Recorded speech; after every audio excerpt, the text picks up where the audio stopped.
Jessie and Lennie, welcome to Waterstones, first of all. Thank you. It's a great pleasure to have you here. We're going to talk about Table Manners, the cookbook. I actually brought some food for you to sample whilst we chat, but in fact you've already made a pretty good start on that. No holding back. He shoved you out the way. I know, just like, let me at the cheese. All my favourite cheeses. I thought I'd get some cheese, because we are opposite Paxton and Whitfield, and it's just too tempting to not pop in there. And I asked about getting a cheese which could connect with a cake that I'd picked up from our very own cafe here, which is a Queen Amand, which is on that plate there, which is a Breton pastry. It has featured on the Bake Off, and confused everybody because nobody had heard of it or knew how to pronounce it.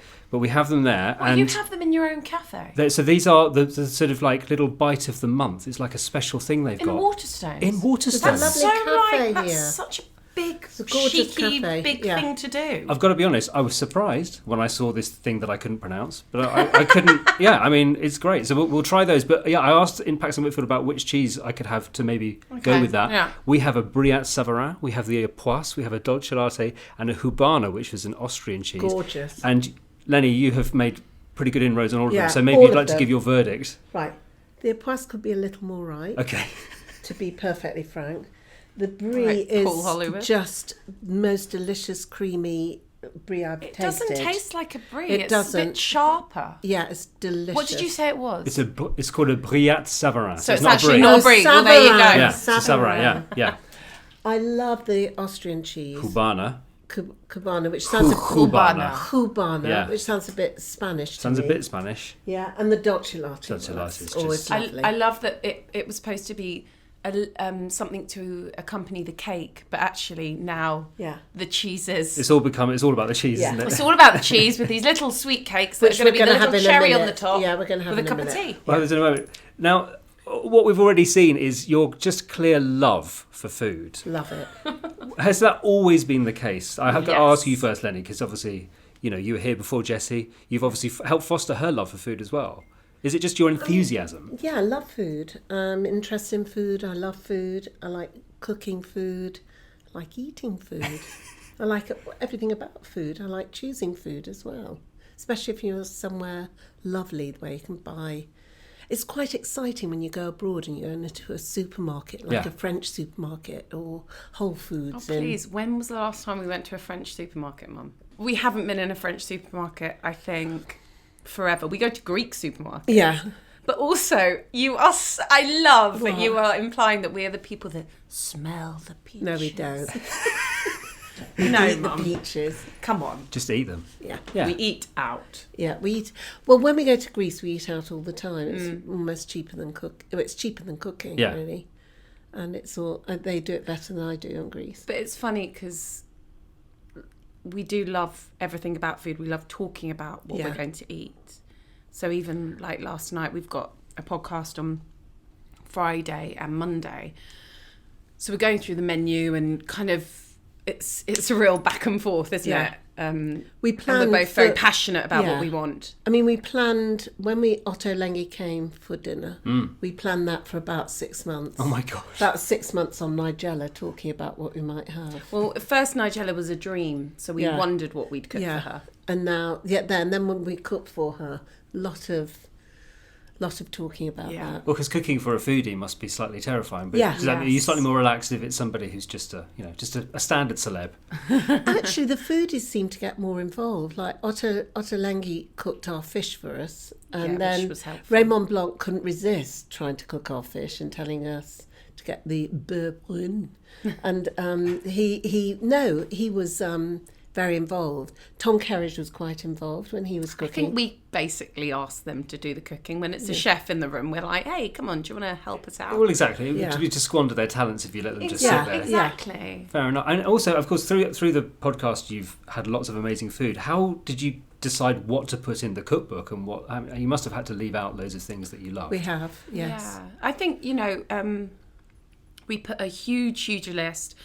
A lot of them being recipes that we'd done from the podcast, lots that people had responded well to, from being like, the triple threat brownies, you've got to cook, So it's kind of weird that the triple threat brownies have been the one that's been the most requested, when that is the last thing I would want to cook. And I made them today and I overcooked them because I'm not a baker. They're not chewy enough.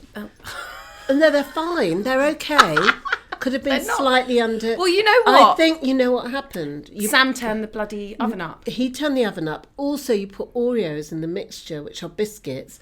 Right. What do you dunk your tea with? A biscuit. It absorbs some moisture. An Oreo is not huge. An No, Oreo but I think is not you like took a some of the hobnob moisture away, darling. Okay, well then you do it. Yes, I didn't want to, darling. I left it to you.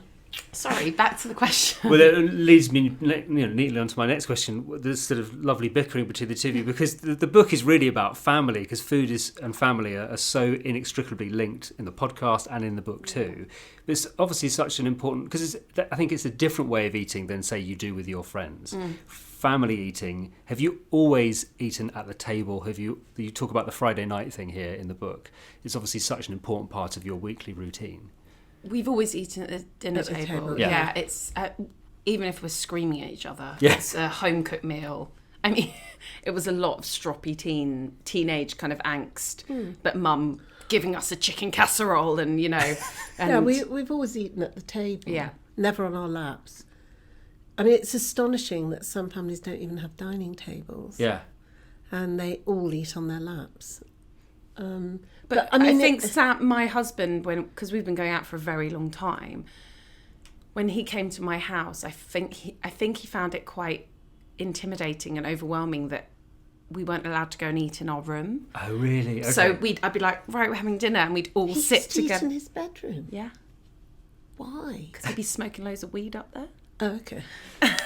While he was eating. I don't know. Like they were allowed to do what the F they wanted. So, but yeah. So he would. I think he found it very daunting that he'd have to like socialise with strange adults that.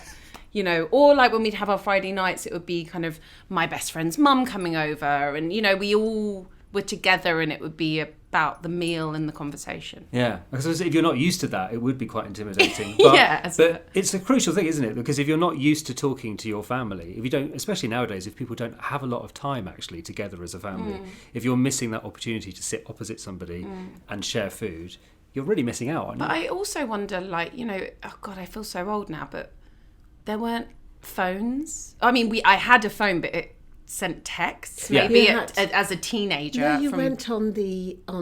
We were on instant MSN Messenger. MSN. But you couldn't be eating your meal whilst doing MSN. No. So it was much easier to have that conversation. But you don't have phones at the table now. No, but I'm really bad, and sometimes I'll be doing work emails and stuff. But. Yeah, I wonder whether I hope that I can do the same with my family. I was going to say... And I'll make sure, and phones will be banned. My husband will make sure of it. But I think there was something also quite romantic about that there were no bloody distractions. Yeah. But now oh my God, Freudian slip. My brother and I grunt at each other. We don't actually have conversations, do we? He's a bit... He said, they're overdone. I was like... You. Is that what you said? Yeah, I mean, I was like, well, you should have made them then. And that's about our conversation today. It's communication, at least. Yeah, I told him about a flat that came on the market that maybe he would like to move out of his mother's house to live in. And he said, and that was it. Is he going to see it? Yeah, but I think anyway, I don't know. He just went, So, yeah. You'll need more grunts to work out what the actual thing is. And you mentioned there that you had the triple threat brownies, which were in there sort of by popular demand, even though you're not a massive fan. How about the dishes? They're great, but I mean... Yeah, not what you choose to be making. I don't know, I'm a savoury person, so that's what I was going to ask. What was one of your sort of favourite dishes that has gone in here that you couldn't have not been in the book? I think... Oh, cool. Chicken soup, I think. Chicken soup, definitely. Yeah. I'm interested to see how it works with people's attempts at home. Yeah. Whether it's just because my mum is the best at it. Well, this is the thing though, isn't it? So reading the book, I was so tempted by the whole Jewish-ish section, as you call it, because it's not foods that I'm used to eating. And I thought, and there's something about the ritual and the sort of family love that's clearly behind all of those dishes that makes me think, maybe I have to eat them. It sounds like they're delicious, but my worry is I won't be able to do it as good as you, Lennie. So any advice? That's possible, but you'll have to keep practicing. Okay. But I mean, the one thing it's about... the seasoning with that. The seasoning, you'll get it right if you like it. Yeah. I mean, I don't think cooking is it's not rocket science, really. It's just, if you like food, you'll get it right, I think. I worry about the chopped liver because it looks so sad when it's photographed. It doesn't, and it's so delicious. I hope people think... I thought that looked really good. Oh, it really? does. Yeah. Lots of people think, oh my goodness. Well, because if you'd said chopped liver to me, I'd be like, no, I I'm know. fine, thank you. Yeah. But actually, Chopping someone's liver I think, up, yeah. because you say in the book, like, please, just, you've got to Give it a try go. it. Yeah. And that's enough for me. Yeah. I believe you. Thank you. The mum's onion quiche Okay. is sublime. Yeah, I think it And tastes... it was whipped up for a pop star. And I was kind of like, oh, we're going to serve this girl onion quiche. And honestly, it is the most delicious onion quiche. That's great. I really like my my carrot salad, which doesn't sound very sexy at all, but it's like these pickled, slow-cooked carrots. I think your fish, Bella's fish with butter beans, I think is a triumph. Yeah, that's great in sherry. That's great. It's God, really blowing good. our The turkey meatballs are really easy too. Yeah. I think for us, it's very important that people feel like they can cook these meals. And, you know, we're not chefs. We're, what do they call them? Home cooks. We're home cooks. Yeah. And so it's supposed to be accessible and not intimidating. We should try something now which none of us should probably try to make, because I watched a video about how they make these cakes and it takes like 10 hours. I know. It's a nightmare. I saw it on Bake Off. Yeah. Yeah. So here we go. These are cuinement. They're a Breton pastry. It's basically kind of like a bit like a sort of puff pastry, but literally caked in sugar and a bit of salt, I think, as well. And look, let's just go in. Oh my God. Very sugary. Very sugary, No, buttery. they're lovely. Bit dry inside. Bit dry. But that's okay. A little bit dry. I'll still finish it. Yeah. Oh yeah. As a type 1 diabetic, this is likely to send me into You're some kind not. of... Oh, I am. But don't worry. Shit, don't No, you? no, My I'm- God, where's your pen? I'll do it for the podcast, Jessie. It's fine. Do you know what they almost remind me of? Those things we ate in LA, Culinary. Get it away from me, actually, because I don't need that on my arse. Hold on. Right. It's quite delicious, though. So, hold on, if you are diabetic, that's like the worst thing you could eat, right? Pretty much. I mean, it actually, it wouldn't be the worst thing to eat if my blood sugar was very low, because then it would very helpfully bring it up. Yeah. Unfortunately, it's not today. It's quite high. So I should... Have you got a pen with you? I've got a pen. It's fine. Don't worry. Okay. As well, we've got time. Okay, We've got great. time. We'll finish the chat. Before you I'll pass keel out. over and you can Perfect. just jab the Great. pen in me. God. What was I going to say? Great content. There was great, exactly. Just imagine the sort of the headlines. That was very selfless of you to do that. Anything. I actually Anything think for the that's podcast. delicious. Yeah. It was delicious. I feel mean saying it's dry. It's gorgeous. It's not dry, actually. It's supposed to be like that. It's Also, delicious. if we haven't said already, I don't think they've announced a new Bake Off. Oh, I'm ready to be judged. Are you good? Is that what you'd like to do next? Yeah. I think this would be... I'd be willing to vote for that if it's put to the public vote. Imagine if they offered you it. I'd do it. I think they need your I'd do no-nonsense it. appraisal. I'd do it. Just stand next to Paul Hollywood. It's useful for Paul Hollywood's lawyers to have that on tape for the future.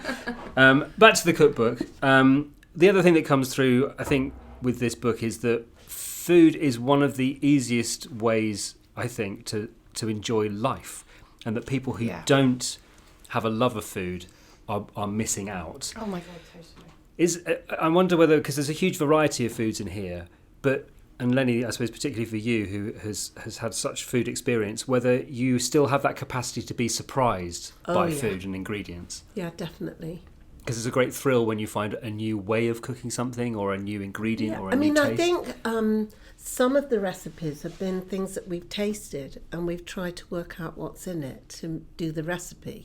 So we couldn't find the recipe, but we've tasted something we really loved, and then we've tried to work out the recipe. Yeah, like... And, I mean, it's, you know, I mention it all the time, but I love Spring Restaurant. And I think when you go there, you're always surprised by the food. It's always delicious and exciting and different, a bit different.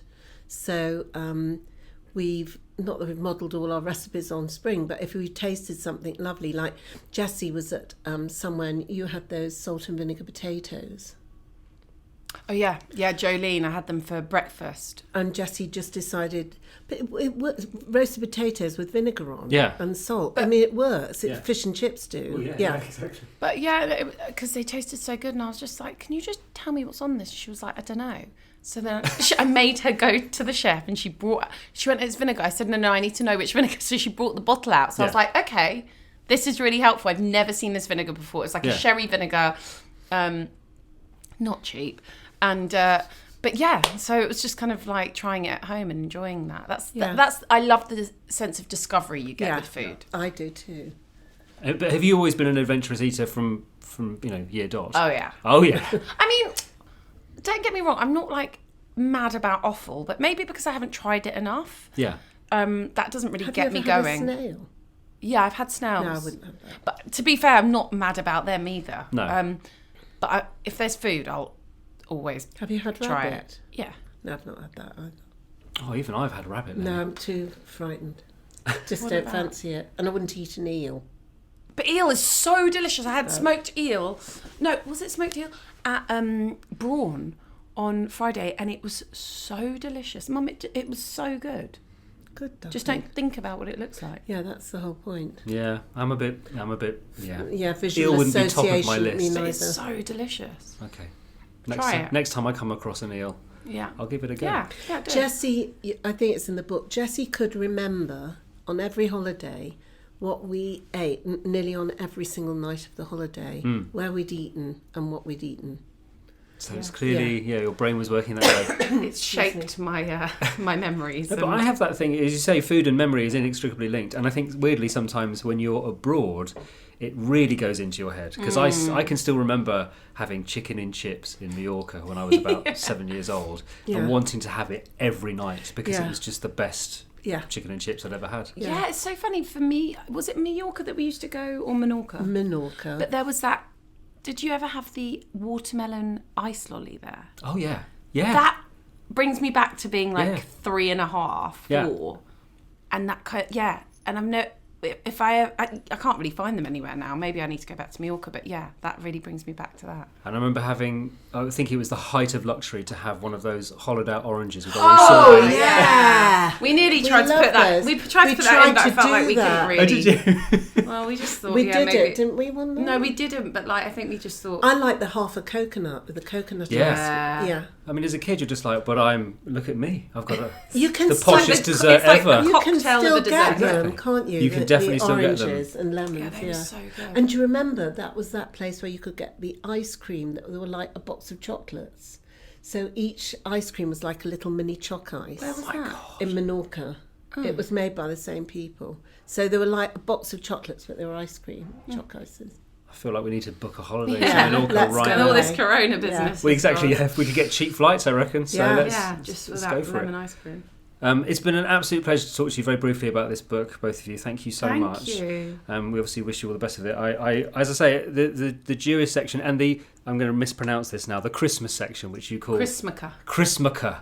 Yeah. Fantastic stuff in there. There's something as well I think about Christmas, isn't there? Which is it's one of my favourite meals. Full stop. Is Christmas meal. Oh, it is. But I think that thing of that time of year when you are almost certain to get family back together, even if you're a family that's been scattered to the four corners of the earth. It's a great time to get people back together. Apart from our sister never wants to be with us, from but you, whatever. because you always bugger off. What are you talking about? I'm excuse with you me. this year, don't worry. Yeah. Ain't a Good. bar, Good. ball and chain, rather. Good.